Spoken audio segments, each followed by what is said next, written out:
Hola, buenos días. Bueno, pues vamos a continuar con las presentaciones de los diferentes estudios. El siguiente estudio lleva como título Estudio de la película lagrimal y glándulas de meibomio a corto plazo tras el uso de Ortocá. Los autores son Daniel Sirvent, Ignacio Jiménez, Rocío Fernández y Manuel Freire. Recordaros que podéis hacer preguntas a lo largo de la presentación, no tenéis por qué esperar hasta el final. A lo largo de la presentación, si hay algo que os surja alguna duda, pues la podéis escribir en el chat. Rocío, cuando quieras.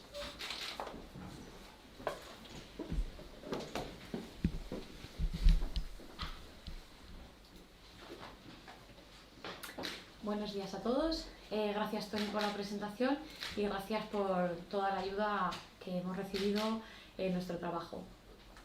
Bueno, comenzaremos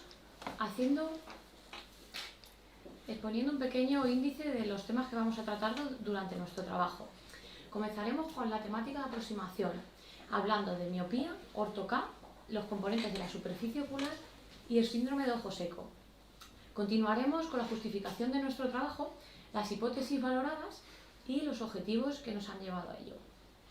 Continuaremos con el material y metodología empleado para finalizar con resultados, discusión y conclusiones. De este modo, comenzaremos explicando qué es la miopía. La miopía es una condición refractiva donde los rayos de luz convergen por delante de la retina. Actualmente, como métodos de corrección, tenemos las gafas, la cirugía refractiva y las lentes de contacto. Las lentes de contacto pueden ser hidrofílicas o rígidas de gas permeable. Dentro de este último apartado tenemos la lente de Ortocá. Según estudios de Holden y colaboradores en 2016, se estima que en el año 2050 afectará a más de 5.000 millones de personas en todo el mundo, siendo el doble que en la actualidad. De ahí reside la importancia de evaluar las diferentes técnicas que existen para el control de la miopía. De este modo, según metaanálisis de Huan y colaboradores en 2016, publican que los métodos más destacables para control de la miopía son la atropina, la optoqueratología nocturna, la lente de contacto de desenfoque periférico y las lentes de adición positiva, siendo la atropina y la Ortocá los más eficaces. De este modo, comenzaremos a exponer el tema de Ortocá. La Ortocá es una técnica no quirúrgica que sirve para modificar, eliminar un defecto refractivo a través de una lente de contacto rígida de gas permeable portadas durante el sueño. Los errores refractivos que puede corregir una lente de Ortocá son la hipermetropía, el astigmatismo y la miopía. Como en nuestro trabajo hemos indicado, trataremos el tema de la miopía con lente de contacto de Ortocá. De ahí que comencemos a explicar el mecanismo de acción para la miopía. ¿Qué es lo que ocurre cuando ponemos una lente de Ortocá? Lo que ocurre es que se produce una modificación en la curvatura corneal por el efecto de las fuerzas hidrodinámicas sobre el epitelio, produciendo una redistribución de la córnea. Esta redistribución de la córnea se produce gracias a la presión que ejerce la lágrima sobre ella. De ahí que resida la gran importancia que tiene la película lagrimal en el tratamiento de Ortocá. Como podemos ver en la imagen, señalado con un circulito azul, lo que ocurre es exactamente un aplanamiento corneal central y en la parte media periférica se produce un encorvamiento que podemos ver señalado con los circulitos en rojo. Este encorvamiento lo que produce es que los haces de luz que entran por esta parte de la córnea converjan por delante de la retina, produciendo así que evite el crecimiento de la longitud axial del ojo, cosa que nos ayuda como control de miopía. Para seguir con el mecanismo de acción, hablaremos de la centricidad corneal. La lente de Ortocá lo que produce es un perfil más oblato. Y por último, cabe destacar la importancia de que todos estos cambios que se producen son totalmente reversibles tras el cese del tratamiento. Seguiremos con Ortocá y hablaremos del control del tratamiento mediante topografía. ¿Por qué es tan importante? Porque nos permite observar objetivamente los cambios corneales que se producen durante el tratamiento. En esta imagen podemos ver los mapas más importantes y haremos especial hincapié en el mapa comparativo tangencial. Como podéis observar, se ve el moldeo en la parte de la izquierda, se ve el moldeo corneal que se produce. La topografía superior de la derecha indica la pre-adaptación de la lente de contacto y en la parte inferior la post-adaptación de la lente de contacto. En la imagen de la derecha, en la parte inferior, podemos ver señalado lo que comentábamos anteriormente, ese aplanamiento central que se produce con una flecha en azul y ese encorvamiento periférico con unas flechitas en rojo. Una vez finalizado con el tema de Orto-K, comenzaremos a hacer una primera exposición de la superficie ocular, en la que hablaremos de córnea conjuntiva para proseguir después con párpados, glándulas de meibomio, película lagrimal y hacer una exposición sobre la lente de contacto y la interacción sobre la superficie ocular. Destacar la importancia de las funciones que están relacionadas con la lágrima, como es la secreción lagrimal, la distribución homogénea y la protección. Todo ello se llevará a cabo gracias a todos estos componentes de la superficie ocular. De esta forma, comenzaré con mi primera parte hablando de la córnea. La córnea es un tejido avascular transparente, estratificado, que se nutre de la película lagrimal y del humor acuoso. ¿Qué ocurre cuando ponemos una lente de Orto-K? Lo que ocurre es que se produce, como podemos ver en la imagen, solo afecta a nivel epitelial y estromal de la córnea, ¿vale? Produciéndose un adelgazamiento central epitelial y un engrosamiento medio periférico, quedando las siguientes capas de la córnea, como el estroma, la capa dúa, la membrana del estemenio y el endotelio, sin afectarse. Para finalizar con mi intervención, hablaremos de la conjuntiva. La conjuntiva es una membrana transparente que se encarga de revestir el segmento anterior, incluyendo al limbo, fondo de saco y borde libre de los párpados. Está formada por la conjuntiva palpebral, vulvar y el fornix. Destacar la importancia que tiene la conjuntiva para nuestro trabajo debido a que contiene las células caliciformes, encargadas de la secreción de la mucina de la película lagrimal. Una vez finalizada mi intervención, dejo paso a mi compañero Ignacio, que seguirá comentando las partes de la superficie ocular. Muchas gracias.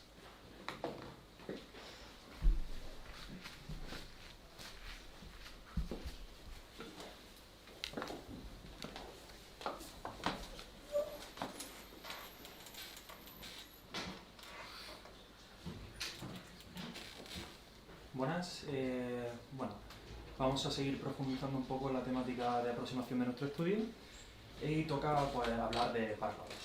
Estos son pliegues móviles formados por piel, músculo y conjuntiva tarsal y sus funciones están sobre todo relacionadas con ese bombeo y distribución homogénea de la lágrima con cada parpadeo y por tanto también sus funciones de protección frente a la desecación tanto diurna como durante el sueño. Decir que cuando tenemos una lente de contacto, en este caso ortoqueratológica, colocada en el ojo, durante el sueño lo que se produce es que el párpado desciende y genera un complejo que ayuda, gracias a la tensión palpebral, a esa presión positiva de la que hablábamos, ayudando también al moldeo tan importante para corregir el error refractivo. Sobre todo es muy importante gracias a que contiene las llamadas glándulas de meibomio. Estas glándulas son unas glándulas sebáceas de secreción holocrina encargadas de formar la capa lipídica de la película lagrimal. Y no podemos entender su función sin antes hablar un poco de su anatomía. Como habéis visto en la foto que se veía previamente, son unas glándulas dispuestas bien juntas, 31 en el párpado superior y dispuestas también en el párpado inferior, unas 26, formadas por unos compartimentos pequeños llamados ácinos que dan a un gran conducto central que llevan a un orificio que está situado en el borde libre del párpado, por donde se libera el llamado meibum. Este es un compuesto oleoso formado tanto por lípidos polares como no polares, en cuya producción y liberación se encargan las fibras del músculo orbicular y del ríoram y las fibras nerviosas y bacterias hidrolizantes del propio conducto central. Llegamos finalmente a la película lagrimal, que el complejo lágrima posee una serie de funciones, como podéis ver en la tabla de a continuación, que no son solo refractivas, sino también lubricantes y de propia protección de la superficie ocular. Estas están formadas por distintas capas, una más externa y más expuesta al medio, formada por lípidos, que su función principal es básicamente evitar que el resto de la película lagrimal se evapore y mantener toda la estabilidad de la película lagrimal. Está, como podéis imaginar, formada por las ya mencionadas glándulas de meibomio y las glándulas de Zeiss y Mohr. Luego tenemos una capa intermedia llamada capa acuosa, que lo que hace es proporcionar nutrientes y oxígeno al resto de la córnea y aparte tener unas funciones refractivas muy importantes, aparte de lubricación. Está secretada por su parte por la glándula lagrimal principal y la glándula accesoria. Por último tenemos una capa más interna llamada capa mucínica, que lo que hace es adherir toda la película lagrimal a modo de pegamento y eliminarse, aparte de la eliminación de patógenos y cuerpos extraños que pueden entrar en nuestro ojo. Está secretada por su parte por las células caliciformes de la conjuntiva y por las glándulas de Hendle y Mann. Ahora vamos a intentar entender un poco lo que ocurre cuando una lente de contacto, en este caso una lente de contacto ortoqueratológica, interacciona con la superficie ocular. Nos interesa sobre todo resaltar cómo interacciona tanto con la película lagrimal como con las glándulas de meibomio, porque son el motivo de nuestro estudio. En cuanto a lo que ocurre cuando una lente de contacto interacciona con la película lagrimal, lo que ocurre es que esta lágrima se divide en dos. Una lágrima que queda por delante de la lente, que es más fina y está en contacto continuo con el medio, por lo tanto es más propensa a la deshidratación, y una lente que queda por detrás, una lágrima que queda por detrás de la lente y que está más estancada, y debido a que tiene menos movilidad, pues es más propensa a la digestión de microorganismos. Por otro lado, se ha demostrado, según los estudios, que ese complejo que se crea entre la lente de contacto ortoqueratológica y los párpados al estar cerrados durante el sueño, lo que genera es un aumento de la hipoxia o déficit de oxígeno, que lleva a una cadena metabólica que finalmente produce un aumento de la inflamación general y un desequilibrio en la lágrima. Por su parte, en la relación que existe entre el uso de lentes ortoqueratológicas y las glándulas de meibomio, según los estudios revisados, hemos encontrado que no se ve afectada ni su función ni su estructura con el uso de estas lentes y que sobre todo, como por ejemplo en el estudio de Arita y colaboradores, dicen que se debe al uso diurno de cualquier tipo de lente de contacto por culpa del roce mecánico que producen los párpados al pasar por encima de la lente y por tanto las alteraciones están relacionadas en ese sentido. A nosotros en las lentes de ortocan no nos influiría el uso del parpadeo porque está totalmente inhibido durante el sueño. Por su parte hay un estudio muy reciente de Liu y colaboradores de 2020 justamente, que ha demostrado que existe una relación paradójica entre la hipoxia, que a priori hemos visto que en la película lagrimal daba una serie de características que no eran muy convenientes para la lágrima, pero que en la glándula de meibomio esto no ocurre, gracias a que una relativa hipoxia lo que produce la glándula de meibomio es que los lípidos sean capaces de generarse más fácilmente y por lo tanto que la capa lipídica tenga un mayor meibomio.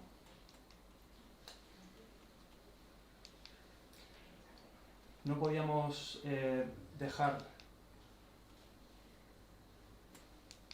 de hablar del síndrome de ojo seco, que como está descrito en la literatura es una enfermedad multifactorial de la superficie ocular, caracterizada sobre todo por una pérdida de la homeostasis en toda la película lagrimal, que lleva una sintomatología sobre todo asociada pues, con ese circuito inflamatorio del que antes hablábamos. En cuanto a su clasificación, encontramos ojo seco acuodeficiente, producido por una deficiencia en la creación de lágrimas, y un ojo seco evaporativo, que puede ser por factores extrínsecos, como por ejemplo el uso de lentes de contacto, o intrínsecos, que son más dependientes de nosotros mismos, como por ejemplo las disfunciones de la glándula de meibomio. Esta disfunción es una anormalidad crónica y difusa de la propia glándula, caracterizada por una obstrucción del conducto en su fase terminal, que produce una alteración de la secreción de toda la glándula. Estas alteraciones son sobre todo producidas por una hiperqueratinización anormal del conducto central, que lo que hace es que el meibum quede estático en el conducto y se produzca una dilatación de la propia glándula. Y esto al final lo que provoca es un aumento en su ototortuosidad, que como habíamos dicho deberían de ser lineales la glándula de meibomio y posiblemente una posterior pérdida.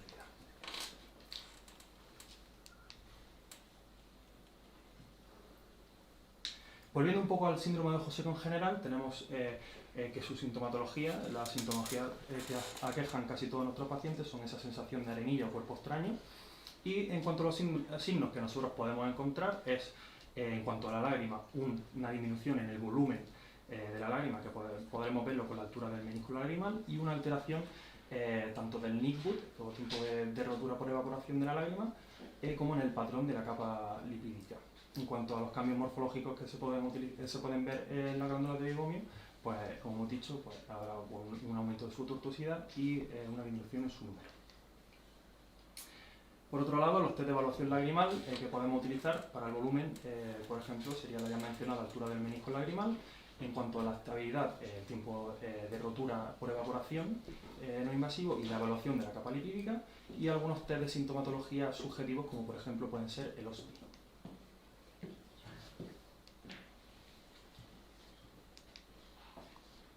El tema de nuestro estudio fue impulsado por la necesidad que tienen hoy en día nuestros pacientes de corregir su error refractivo mediante el uso de ortocar, ya sea por un motivo estético, como por el creciente aumento de esa población miópica que comentábamos anteriormente, que precisa de un control, sobre todo pues, en niños y en adolescentes. Y además un aumento de ese síndrome de ojo seco que estamos viendo que cada vez toma más relevancia en todo el mundo. Y esto genera resonancia con la posibilidad de que las lentes de ortocar generen o agraven la sintomatología de esta condición y lleven a un posterior abandono de este tratamiento de ortokeratología. En cuanto a la hipótesis de nuestro estudio, basada en los estudios que pueden ver a continuación, decimos que que tras el uso de ortocar encontraremos un volumen de la lágrima disminuido, que podemos verlo en la altura del menisco lagrimal, y en cuanto a la calidad de la lágrima, veremos que no existirá cambio en el Nicwood, en la evaporación de la lágrima, y ni en la capa lipídica ni en la morfología de la glándula de Meibomian. Por lo tanto, nuestros objetivos son, mediante el módulo de lágrima que está contenido dentro del topógrafo Keratoracea 5M, medir la altura del menisco lagrimal, medir el Nicwood o tiempo de rotura lagrimal no invasivo, y hacer una evaluación pormenorizada tanto de la capa lipídica como de la glándula de Meibomian, antes y tras 3 meses de uso de estas lentes ortokeratológicas. A continuación, doy paso a mi compañero Daniel, que pondrá el resto de la presentación.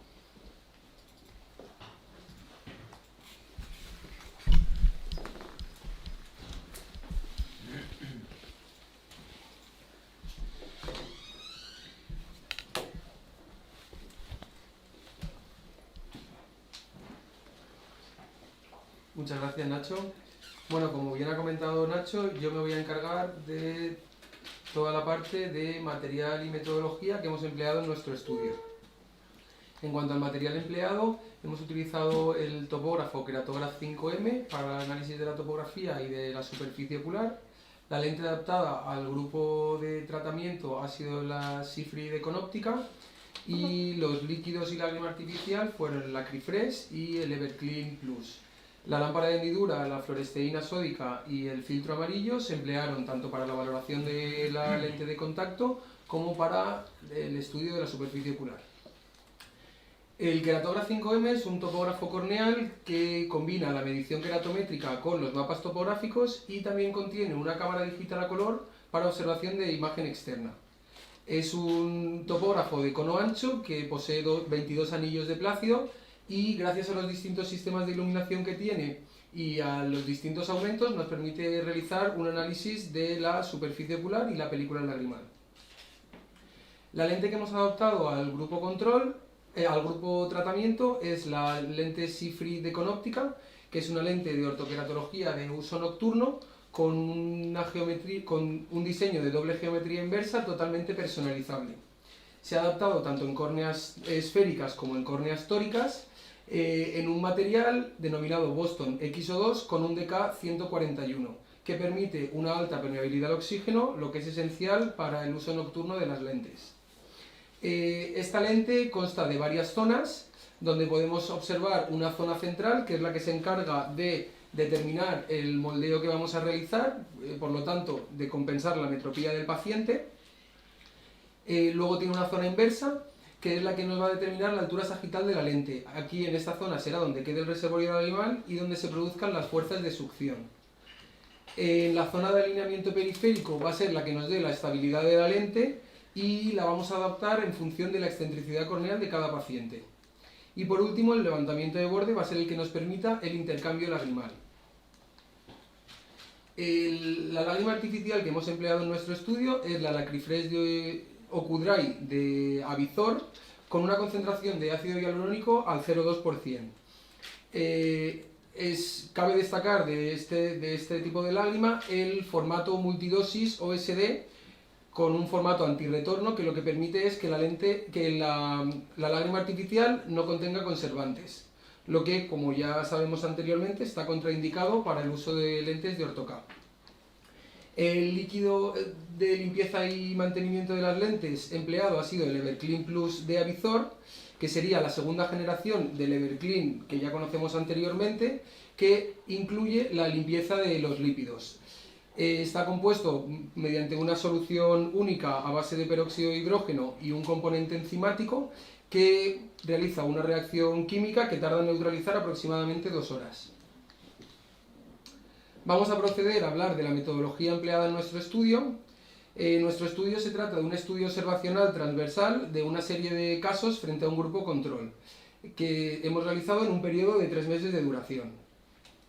Los criterios de inclusión y exclusión que hemos empleado para la selección de los pacientes fueron que estuvieran comprendidos en edades entre los 10 y 45 años, que no fueran usuarios de lentes de contacto o que al menos estuvieran 15 días sin utilizarlas, que la miopía que tuvieran, que fueran pacientes miopes con miopías inferiores a 4 dioptrías y media y que los astigmatismos miópicos directos fueran hasta 2 dioptrías y media e inversos u oblicuos hasta 1,50. Excluimos todos aquellos pacientes que tuvieran patologías oculares, alteraciones de la superficie ocular o cirugías oculares previas, o estuvieran en tratamientos de superficie tales como lágrimas artificiales o limpieza palpebral.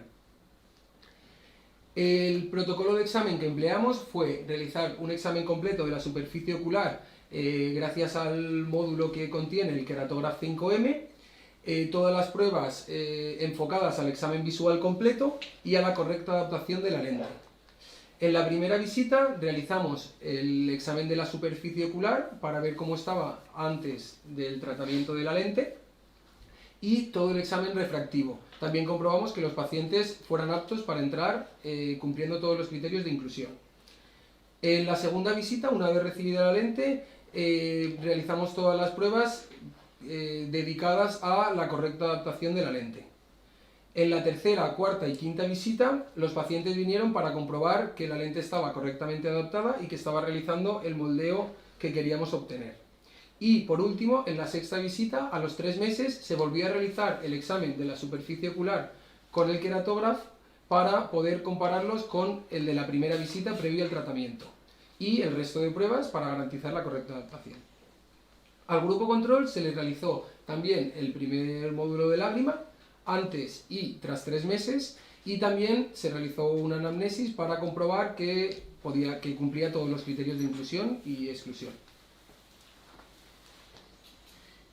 En cuanto al examen de la superficie ocular con el Keratograph M, al que le hemos dado mucha importancia, el software que contiene este topógrafo, gracias a la cámara digital a color de la que hemos hablado anteriormente, nos permite hacer un examen exhaustivo de la lágrima y de la superficie ocular. La primera prueba que realizamos fue la altura del menisco lagrimal, en la que se le pedía al paciente que parpadeara con normalidad y enfocando el menisco de lágrima realizábamos una captura. Gracias a un caliper que contiene este software podíamos medir, tomamos 3 medidas, una central y 2 a los laterales, de las cuales realizamos una media de las 3, antes del tratamiento y a los 3 meses. El Nicwood es la medida de la rotura del tiempo lagrimal mediante un método no invasivo en el que podemos observar cómo en los cuadraditos rojos que aparecen en pantalla se está empezando a romper la lágrima, ¿vale? Se reflejan los anillos en la córnea y por donde se empiezan a distorsionar vemos que rompe la lágrima. Es un vídeo en el que se le pide al paciente que tiene que aguantar el máximo tiempo sin parpadear. Dura 24 segundos, ¿vale? O si parpadeara antes, el vídeo se corta. Lo que hace es interpretar todas esas distorsiones, esas zonas de rotura de la lágrima, en un mapa a color. dándole colores más cálidos a los tiempos de rotura más tempranos y colores más tirando a verde a los tiempos de rotura más alejados. Luego te da la información de la primera rotura que se ha obtenido y de la rotura media de todas las zonas analizadas. La rotura media es la que nosotros vamos a comparar antes y después del tratamiento Orto-K en 3 meses.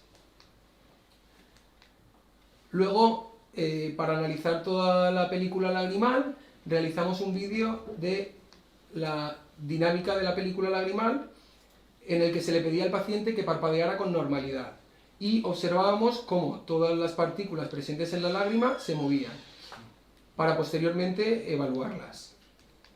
También realizamos un vídeo enfocando la capa lipídica de la lágrima en el que observábamos el patrón de interferometría y pedíamos al paciente que parpadeara con normalidad. Todos estos datos los analizamos en función de la siguiente tabla, dándole un valor a las dinámicas de la película lagrimal más rápidas que estaban asignadas a patrones de tipo marmóreo, otro valor diferente a las dinámicas que tenían un movimiento normal y estaban correspondidas con patrones fluidos o amorfos, y le dábamos otro valor a unas dinámicas de la película más lentas correspondientes a patrones coloreados.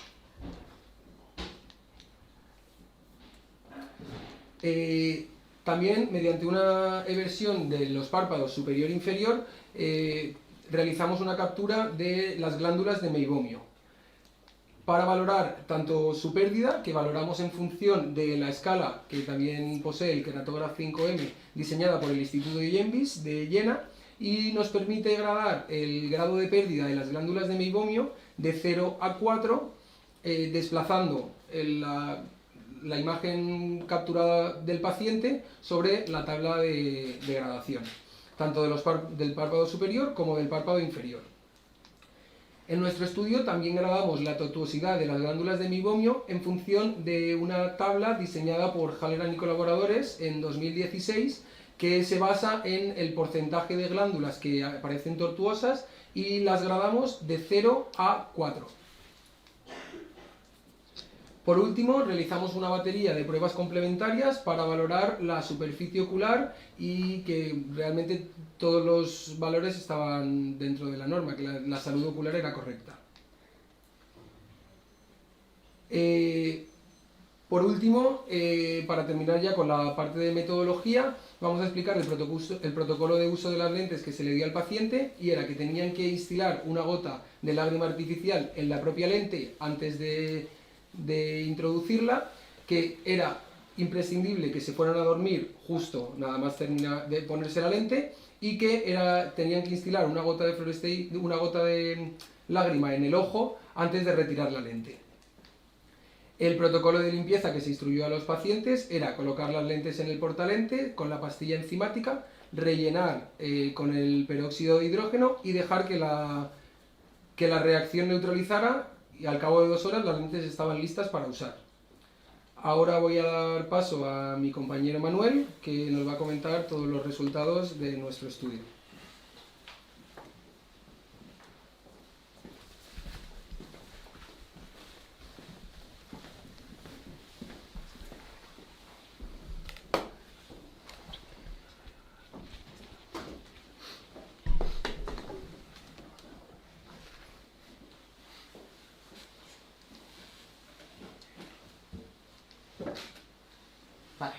A continuación vamos a explicar un poco los resultados que hemos obtenido en nuestro estudio.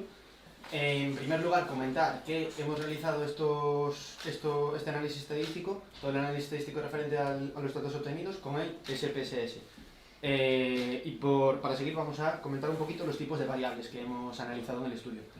En primer lugar, hemos analizado unas variables cualitativas que corresponden a las del grupo de usuarios de Orto-K y las del grupo control, que son necesarias para poder clasificar un poco todos los valores obtenidos y saber si corresponden a un grupo o al otro. Unas variables categóricas, que sería la dinámica de la película lagrimal y el patrón lipídico de interferometría, y unas variables cuantitativas, que serían la altura del menisco lagrimal, el tiempo de rotura queratométrico no invasivo, la pérdida de las glándulas de meibomio y la tortuosidad de las glándulas de meibomio. Comentar un poco que dependiendo del tipo de valor de variable a analizar, vamos a utilizar un tipo de contraste de hipótesis u otro. En función del contraste de hipótesis utilizado, con los contrastes de hipótesis utilizados, vamos a obtener un p-valor que nos va a indicar si la estadística del estudio es significativa o no es significativa. Si el p-valor encontrado es mayor a 0,05, la estadística no lo será, y si el p-valor es inferior, sí será significativa. En cuanto a la muestra, tenemos una muestra de 54 ojos de 27 individuos, comprendidos entre edades de 13 y 43 años. 30 de los ojos corresponden al grupo de usuarios de AutoCAD y 24 de los ojos corresponden al grupo control. Podemos observar en las gráficas de la pantalla que en el grupo de usuarios existe una mayor cantidad de mujeres y en el grupo control existe una mayor cantidad de hombres. A continuación, con los datos obtenidos al inicio y al final del estudio, vamos a proceder a realizar un análisis diferencial, un análisis estadístico diferencial. Comenzamos con la media de la altura del menisco lagrimal. En las gráficas que encontramos en la pantalla, hemos representado la media de la altura del menisco lagrimal inicial y la media de la altura del menisco lagrimal final, tanto en el grupo control, en el grupo de tratamiento como en el grupo control, y como podemos observar, en la altura del menisco final hay una ligera disminución en el grupo tratamiento, que sería el situado a la izquierda en color azul, y un ligero aumento del menisco lagrimal al final del tratamiento en el grupo control, que sería el situado a la derecha en color naranja. Señalamos un poco las diferencias para que se puedan observar mejor. Y a continuación lo que realizamos en esta gráfica es la diferencia de las alturas del menisco final e inicial en cada uno de ambos grupos. Hemos realizado la media y las hemos representado en una estadística conjunta para que sea más fácil de ver un poco la diferencia obtenida. En la caja central, como podemos observar, se aglutinan la mayor parte de los datos obtenidos, y en las líneas superior e inferior vemos los valores que se dispersan un poco de la media. Recalcar que a pesar de la diferencia observada, los datos, la diferencia entre el grupo control y el grupo de usuarios es no significativa. No se ha encontrado una diferencia estadísticamente significativa entre la diferencia de estos valores. Hemos realizado el mismo tipo de análisis con Nickwood y, como podemos observar también, hay una ligera disminución en el grupo de usuarios de AutoCAD en comparación con el grupo control, que igualmente hemos pasado a representar en una estadística conjunta, obteniendo exactamente el mismo resultado que en la gráfica anterior, que la estadística diferencial entre el grupo de tratamiento y el grupo de AutoCAD no ha sido estadísticamente significativa. Destacar que en cuanto al Nickwood, sí sería un factor a tener en cuenta como efecto adverso de las lentes el que el Nickwood fuese menor al final del tratamiento. En cuanto a las glándulas de meibomio, hemos decidido agrupar todas las estadísticas encontradas en una misma gráfica y hemos representado igualmente la estadística inicial y la estadística final. Como podemos observar, en el grupo de usuarios de AutoCAD hay un ligero aumento en la pérdida de las glándulas y en la tortuosidad en todos los valores, mientras que en el grupo control tienden a mantenerse bastante al inicio del tratamiento y al final del tratamiento. Comentarte un poco que la pérdida de glándulas de meibomio y la tortuosidad aumentada al final del tratamiento también sería algo a tener en cuenta como un factor adverso, como un factor negativo del uso de AutoCAD. Igualmente se han encontrado que las estadísticas diferenciales entre ambos grupos no son significativas, con lo cual no podemos asegurar que esta pérdida sea debido al tratamiento. En cuanto a la variación de la capa lipídica, como es un dato cualitativo, no podemos realizar una cuantificación. Entonces, lo que hemos hecho a continuación es representarlo en una estadística con porcentajes para que se vea un poco si el tratamiento de AutoCAD ha realizado que se aumente el espesor de la capa lipídica, se mantenga o disminuya en comparación con el grupo control. Como podemos observar, en el grupo de usuarios de AutoCAD hay una tendencia a que la capa lipídica aumente de espesor y por tanto la dinámica de la capa lipídica se enlentezca, mientras que en el grupo control hay una tendencia a que estos datos se mantengan al final del tratamiento. A continuación vamos a realizar una discusión de los datos obtenidos uno por uno, comparándolos con otros estudios que han concluido datos similares o datos diferentes a los obtenidos en este estudio. Empezando por la altura del menisco lagrimal, podemos observar que mientras hay estudios que nos hablan de una disminución estadística con un p-valor estadísticamente significativo de la altura del menisco lagrimal al final del tratamiento de Orto-K, hay otros que también nos hablan de un aumento estadísticamente significativo inicialmente en los 3 meses iniciales del estudio, mientras que en el resto tiende a mantenerse. En nuestro presente estudio podemos observar la presencia de un grupo control, mientras que en los anteriores no. También comentar que en los estudios comentados anteriormente la muestra es mayor. Con el NICBUT tenemos una situación similar. Existe una disminución con un p-valor estadísticamente significativo en algunos de los estudios, mientras que en otros podemos encontrar un aumento del NICBUT al final del tratamiento con un p-valor no significativo. Comentar también que existe grupo control en nuestro estudio, mientras que los otros, a pesar de tener una muestra mayor, no carecen de este grupo control. Con la pérdida de glándulas de meibomio encontramos una tendencia similar en todos los estudios. Encontramos que la pérdida de las glándulas de meibomio tiende a mantenerse tanto al inicio como al final del tratamiento, y en todos los estudios encontramos una estadística no significativa, es decir, un p-valor mayor a 0,05. Nuestro presente estudio habíamos evaluado también la tortuosidad, pero debido a que no existen estudios en la literatura que relacionen la tortuosidad de las glándulas de meibomio con el porte de Orto-K, no hemos realizado ningún tipo de discusión con otros estudios, pero debido a que no existen. Con la dinámica de la capa lipídica y el patrón interferométrico hemos observado que existe una tendencia similar a la que hay en nuestro estudio, a que aumente el número de lípidos en la lágrima tras el porte del Orto-K. En los estudios observados no hay una estadística significativa, y en el estudio que hemos realizado nosotros tampoco, porque al ser unos valores cualitativos no podemos realizar un contraste de hipótesis como sí hemos realizado en las otras medidas. También, destacar la presencia de un grupo control, mientras que en otros estudios no había. Como parte final ya del trabajo y como conclusiones con respecto a todo lo que hemos obtenido, comentar que con respecto a la altura del menisco lagrimal vemos que la diferencia que hay al final entre el final del tratamiento y el inicio del tratamiento no es estadísticamente significativa. Luego podemos concluir que no existen cambios en la altura del menisco lagrimal. En cuanto a la estabilidad del NICBUT, podemos ver que no existe la diferencia obtenida al final no es estadísticamente significativa entre el grupo tratamiento y el grupo control, con lo cual vemos que tiende a mantenerse el NICBUT al final del tratamiento. Cuanto a la capa lipídica, comentar que sí encontramos un aumento de presencia de lípidos en la lágrima y por tanto una tendencia al espesor de la capa lipídica a aumentar y a la dinámica de la capa lipídica a enlentecerse en el grupo tratamiento con respecto al grupo control, que hay un mantenimiento morfológico de las glándulas de meibomio, puesto que la estadística que encontramos no es significativa entre el grupo tratamiento y el grupo control. Y por último, como título ya personal, comentar que hemos encontrado, en función de todos los datos analizados, en función de la mayor presencia de lípidos en la lágrima y por todo lo comentado anteriormente, que la Orto-K sería un tratamiento eficaz y seguro para todos los pacientes que tuvieran problemas de ojo seco.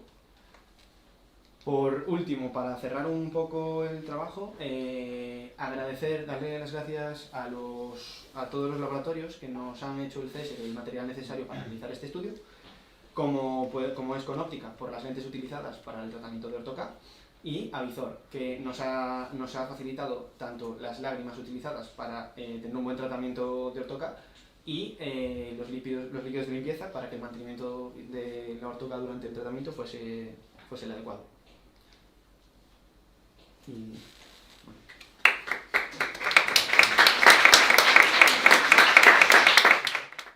Bueno, pues vamos a continuar con el turno de preguntas. Antes de nada, daros la enhorabuena, una gran presentación y un gran trabajo. Y me uno también a los agradecimientos que comentaba Manu, porque la verdad que en estos tiempos tan convulsos hay que agradecer mucho a los laboratorios que pues en estos momentos de pandemia sigan apostando por la investigación y nos hayan cedido lentes y líquidos de mantenimiento y lágrima. Hay varias preguntas que hacen la gente que nos está viendo a través de internet, entonces voy a empezar con la primera de ellas.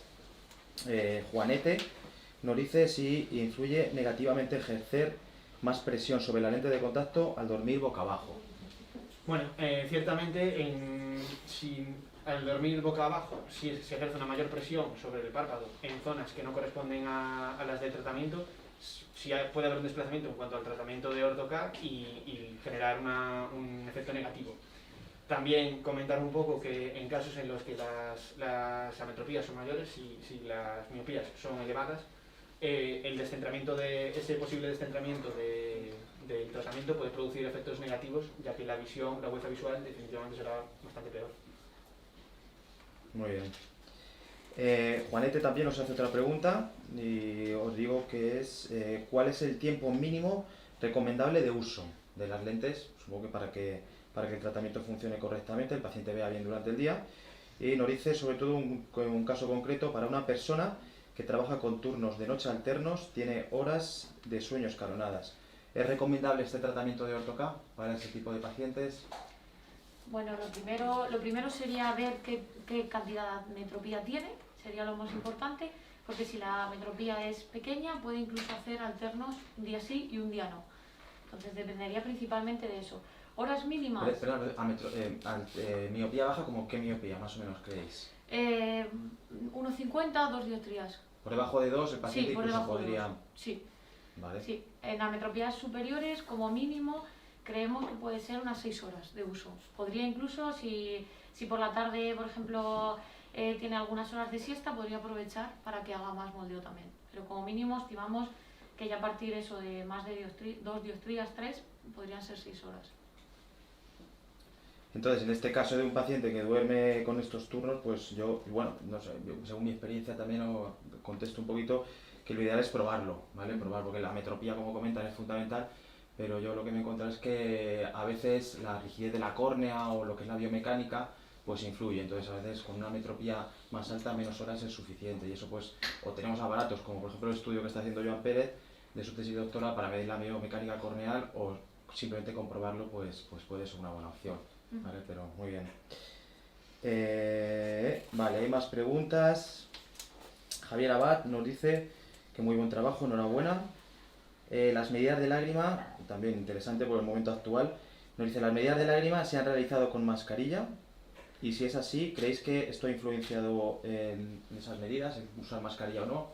Bueno, en general yo creo que la situación en la que estamos a todos nos ha influido de alguna forma u otra. A nosotros también nos ha influido el tema de la COVID.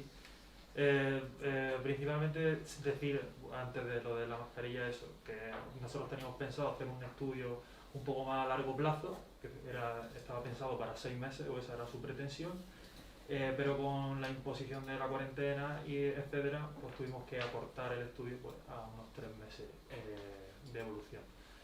Todas las pruebas se realizaron con la mascarilla. Efectivamente, en algunos casos decíamos que se podía bajar un poquito por debajo, así, para que no afectara el aire que podía subir hacia arriba.